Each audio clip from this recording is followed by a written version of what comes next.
Assalamualaikum dan salam sejahtera. Ini Pantau Agenda Reformasi dan saya Irfan Faruqi. Menjelang perayaan Aidilfitri, banyak perkara yang harus diberikan tumpuan termasuklah keselamatan cyber kerana ketika ibu dan ayah sedang bersembang dan beraya, kadang-kadang anak dibiarkan bermain dengan gadget masing-masing.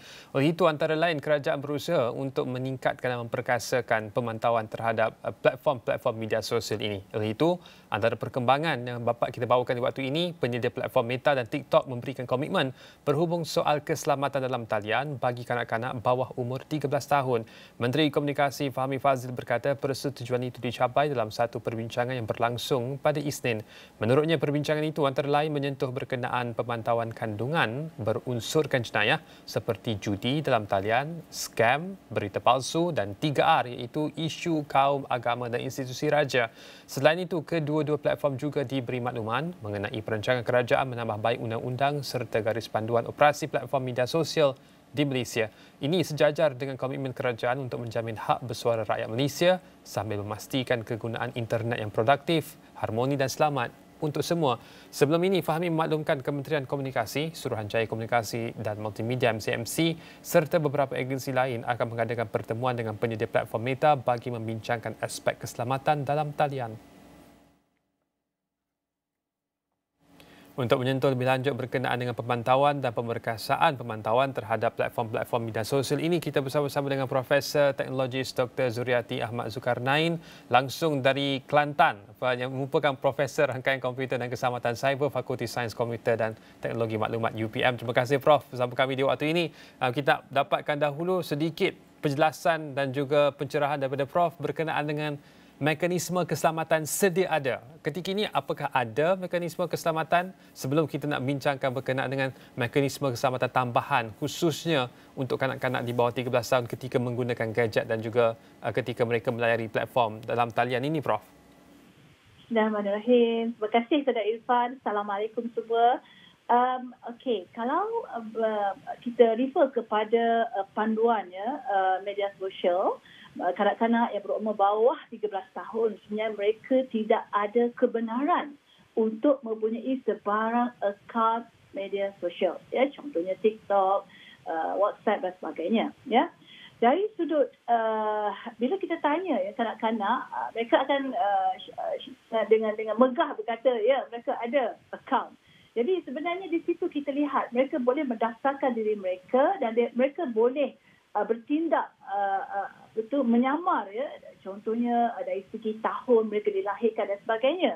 Kalau kita ikut garis panduan yang ditetapkan oleh sebarang aplikasi medsos, kebanyakan mereka di bawah 13 tahun sewajarnya tidak boleh mempunyai akaun. Jadi pada saya, apakah mekanisme? Sepatutnya mereka yang berdaftar ya adalah mereka yang sepatutnya layak dan boleh berfikir secara waras bila berada di alam cyber. Yang demikian, Prof, adakah polisi yang ada ketika ini tidak mencukupi di pihak Meta ataupun di pihak platform media sosial sehingga memerlukan kepada kerajaan untuk masuk campur dalam soal pemantauan platform-platform media sosial ini, Prof? Okey. Sebagai pengendali aplikasi ataupun platform media sosial, wajarnya mereka harus memikirkan apakah teknik-teknik yang lebih baik, yang lebih efisien, yang lebih komprehensif dalam menangani mereka yang boleh menyamar dari sudut diri mereka sendiri. Especially bila mana walaupun sepatutnya mereka di bawah 13 tahun tidak layak untuk mempunyai untuk membuka sebarang akaun media sosial tersebut. Jadi seharusnya di sini mekanisme tersebut harus diperketatkan dari segi keabsahan sebagai pengguna tersebut, ya.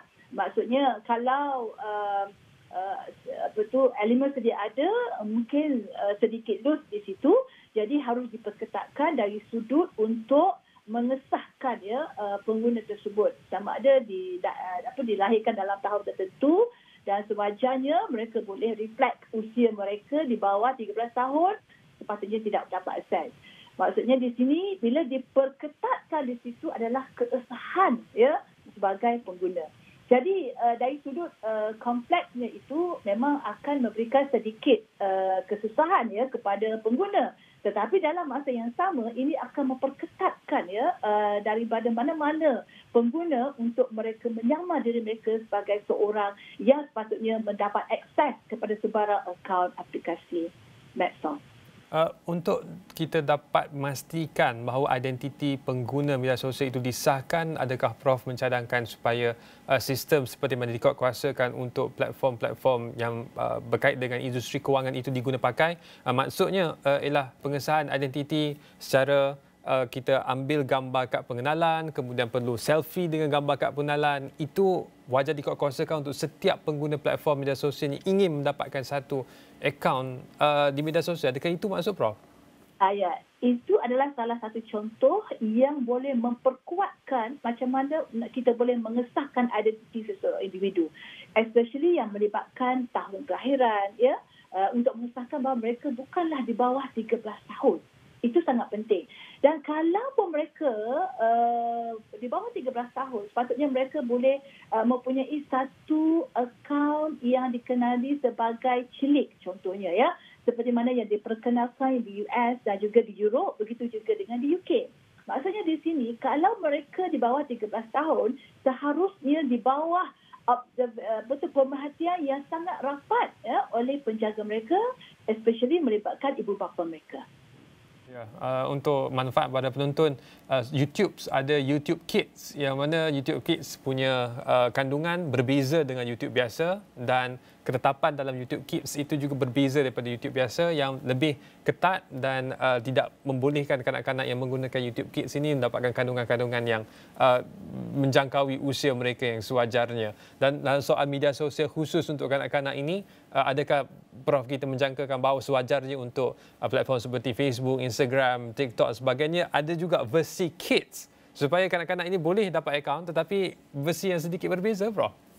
Ya, begitulah sepatutnya lah Irfan. Macam mana kita nak memastikan bahawa kanak-kanak di bawah 13 tahun di mana usia mereka masih lagi baru dan mereka tidak dapat menjangkau apa yang akan berlaku selepasnya, dan mereka dari sudut perkembangan pemikiran mereka masih lagi baru juga. Jadi seharusnya ada satu saluran kalau YouTube Kids begitu juga dengan media sosial yang lain, TikTok dan sebagainya. Ini sangat bagus dalam memastikan perkembangan usia mereka itu selaras dengan apa yang sepatutnya mereka bertindak di alam cyber. Jadi pada saya dalam masa yang sama terdapat berbagai parental control sebenarnya saudara Irfan, di mana parents dan mereka boleh menetapkan sesuatu aplikasi ataupun perisian yang boleh observe, yang boleh memantau anak-anak mereka sepanjang anak-anak mereka melayari sebarang bentuk konten dan sebagainya. Jadi walaupun mereka cuba untuk menjadi pengguna di alam cyber, biarpun di bawah 13 tahun, tapi kalau sekiranya pengendali media sosial atau aplikasi media sosial mampu untuk menyediakan alternatif, contohnya YouTube Kids, begitu juga dengan TikTok dan sebagainya, bagi yang memudahkan mereka untuk melayari konten yang relevan sesuai dengan peringkat usia mereka. Baik, kita akan menyentuh berkenaan dengan media sosial dan juga kandungan berunsur jenayah. Tapi sedikit lagi Prof, berkenaan dengan kanak-kanak ini dan kaitannya dengan musim perayaan. Kita orang dewasa pasti lebih seronok bersembang bila beraya, tapi tidak bagi kanak-kanak. Dengan panas lah, berjalan jauh, penat dalam kereta dan sebagainya. Akhirnya mereka melarikan diri dalam dunia cyber dengan gadget, dengan permainan game dalam gadget mereka dan juga platform-platform media sosial yang ada. Untuk musim perayaan ini, apakah kita ada nasihat khusus kepada ibu bapa untuk memantau dan supaya mereka menggunakan, anak-anak mereka menggunakan gadget dengan cara yang lebih terkawal ketika ibu dan ayah sedang sibuk menikmati lemang dan ketupat, Prof? Itulah, kanak-kanak mereka sangat teruja bila mendapat handphone, smartphone tu untuk melayari konten dan sebagainya. Jadi sebagai orang tua sebagai mereka yang lebih dewasa, sepatutnya kita menyediakan konten-konten yang relevan dengan usia mereka. Maksudnya kita mempersiapkan mereka, memberikan cadangan untuk melayari serta-serta konten YouTube dan sebagainya. Contohnya YouTube Kids, dan kalau ada movie-movie yang sesuai dengan peringkat usia mereka. Begitu juga sekiranya ada mesej ya yang anak-anak yang perlu tangani dan sebagainya, perlu diingatkan ya bahawa mereka juga akan terdedah dalam pelbagai bentuk mesej yang mereka tidak tahu pun. Yang mereka tahu hanya klik ya. Begitu juga dengan pelbagai bentuk permainan ya, games, online games. Sebenarnya ada sedikit kerisauan di situ dengan pelbagai bentuk scammers ya. Jadi berhati-hatilah, sentiasa observe anak walaupun mereka sedang melayari konten-konten YouTube dan sebagainya. Dalam masa yang sama kita perlu observe secara close ya, secara dekat dengan mereka ya. Jadi insya-Allah benda ni akan kata paralel lah ya, sama ada anak-anak melayari konten-konten dalam masa yang sama ukhuwah di kalangan ya saudara sanak saudara itu terjaga. Baik. Prof, kita akan berehat seketika. Kembali selepas ini untuk kita menyentuh secara khusus berkenaan dengan pemantauan platform media sosial terkait dengan kandungan-kandungan berunsur jenayah, judi, skam, berita palsu, 3R dan sebagainya, dan apakah tindakan yang wajar diambil. Adakah cukup sekadar menerima permohonan maaf kemudian ia dilakukan kembali pada masa akan datang?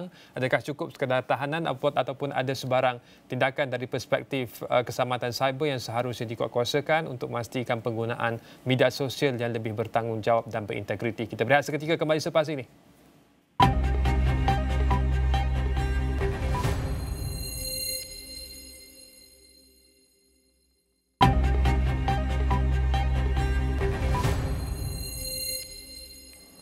Bertemu kembali dalam Pantau Agenda Reformasi. Sebelum kita meneruskan kembali perbincangan kita berkenaan dengan keselamatan cyber dan juga tindakan usaha kerajaan untuk memperkasakan pemantauan terhadap media sosial, ini antara aspek penting dalam penggunaan media sosial, iaitu berkenaan dengan mengekalkan keharmonian dan perpaduan. Dan suka untuk kita kongsikan di waktu ini antara perkembangan lain dalam meraihkan semangat perayaan Aidilfitri dan Syawal yang menjelang tiba.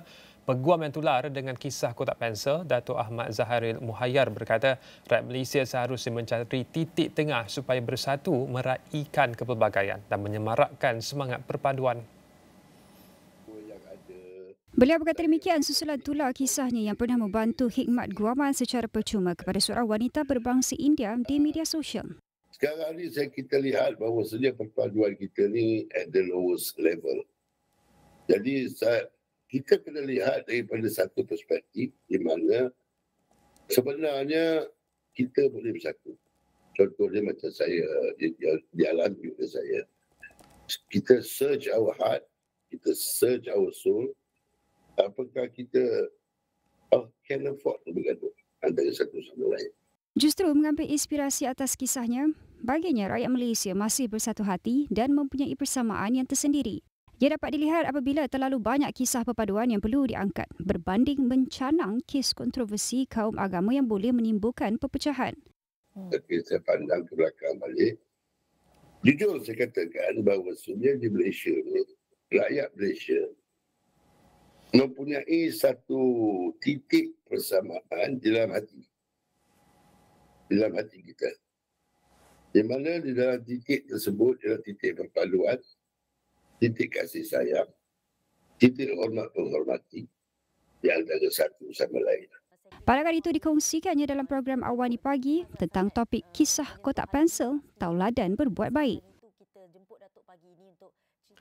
Baik, seterusnya melihat seakan-akan wujud ketegangan antara kaum, rentetan isu stalking tertera kalimah Allah di KKMAT, Project Stability and Accountability for Malaysia, projek sama menyeru semua pihak untuk menggunakan pendekatan balas kedaulatan undang-undang dan mekanisme institusi. Dalam kenyataan media sempena kempen #MZB365, institusi itu berkata pendekatan 3 hal itu penting bagi menetralisasikan ketegangan yang wujud. Projek sama berkata penggerak UMNO agama akan menggunakan segala peluang yang ada untuk menunjukkan golongan Muslim sebagai kaum majoriti di negara ini kerap tersinggung dengan golongan minoriti dan kemaafan itu adalah simbol kelemahan. Pendekatan balas yang sesuai iaitu kemaafan menurut badan itu merupakan kaedah terbaik mengurangkan pengaruh kumpulan penggerak ini. Dalam pada itu, projek sama berkata keluhuran perlembagaan dan kedaulatan undang-undang perlu dikuatkuasakan sebaik-baiknya dalam menangani isu yang sensitif seperti ini. Pendekatan ketiga iaitu mekanisme institusi menurut badan itu lagi perlu mewujudkan mekanisme pelbagai parti merentasi kementerian untuk mengurus, mengurangkan serta menghalang ketegangan etnik agama. Bagi menangani dan menghentikan krisis seperti ini di masa akan datang, Projek Sama berkata Majlis Persekutuan tentang Hubungan Antara Komuniti perlu diwujudkan dan dipengerusikan Perdana Menteri Datuk Seri Anwar Ibrahim dengan Ketua Pembangkang, Premier Sarawak dan Ketua Menteri Sabah sebagai naib pengerusi. Selain itu, ia mencadangkan Menteri Perpaduan dan Menteri Hal Ehwal Agama untuk bertindak sebagai pengarah eksekutif bagi memantau mood dan sentimen orang awam selain menyediakan penyelesaian yang kena pada masanya. Baik, untuk meneruskan perbincangan berkenaan dengan memupuk keharmonian dan perpaduan kaum dalam konteks keselamatan platform media sosial, kita bersama dengan Profesor Teknologis Dr. Zuriati Ahmad Zulkarnain, Profesor Rangkaian Komputer dan Keselamatan Cyber, Fakulti Sains Komputer dan Teknologi Maklumat UPM. Prof, kita teruskan perbincangan kita secara khusus berkenaan dengan penggunaan media sosial terkait dengan aktiviti berunsur jenayah, judi, scam, berita palsu, 3R dan sebagainya. Kita dapatkan dahulu pada pandangan Prof, pemantauan yang bagaimanakah yang boleh kita kategorikan sebagai pemantauan yang berkesan untuk menghentikan daripada perkara ini daripada terus membarah, Prof? Okey, sebenarnya kalau kita lihat bila kita berada di alam cyber berasaskan teknologi digital sekarang ini, sebenarnya ada 3 pihak yang seharusnya memainkan peranan secara konstruktif dan pragmatik. Siapakah mereka? Yang pertama adalah pengguna dan alam cyber, menunjukkan kita semua cyber, netizen. Yang kedua adalah pengendali media aplikasi dan juga platform aplikasi tersebut. Dan yang ketiga adalah pihak berwajib. Jadi sekiranya ketiga-tiga pihak ini berganding tangan untuk memastikan sebarang mesej-mesej yang berbau negatif, elemen-elemen negatif yang harusnya tidak diteruskan di alam maya, seharusnya nilai-nilai yang baik hanya akan berada di alam cyber. Jadi pada saya ketiga-tiga pihak harus memainkan peranan. Dalam usaha untuk memainkan peranan itu, Prof, untuk menentukan suatu posting perkara dikongsikan itu dikategorikan sebagai berita palsu ataupun berita yang membangkitkan rasa sakit hati, itu antara perkara yang hangat diperdebatkan hari ini, Prof. Ada perkara yang boleh diterima oleh sebahagian besar daripada masyarakat, ada perkara yang sebahagian lain menyatakan bahawa itu tidak patut dikongsi di media sosial. Jadi menyimbangi perkara itu, Prof, bagaimanakah tindakan yang sewajar diambil? Sebab perkara itu terlalu grey, Prof. Okey. Sekarang kita lihat pihak berwajib. Kita ada SKMM, kita ada Cyber Security Malaysia. Maksudnya untuk mendapatkan resource yang di mana mesej yang dihantar itu adalah positif ataupun negatif yang boleh menimbulkan kebaikan kepada semua dan yang tidak betul, yang mana harus di-reject. So, pada saya pihak berautoriti ini boleh mainkan peranan. Mana-mana mesej yang tidak harus berada di alam cyber terus diblok, terus ditiadakan pada mana-mana aplikasi. Dengan itu kita semua akan dapat maklumat yang betul sahaja. Jadi pada saya SKMM, pihak kerajaan, pihak berautoriti, mereka harus berperanan supaya lebih agresif, lebih cepat untuk bertindak.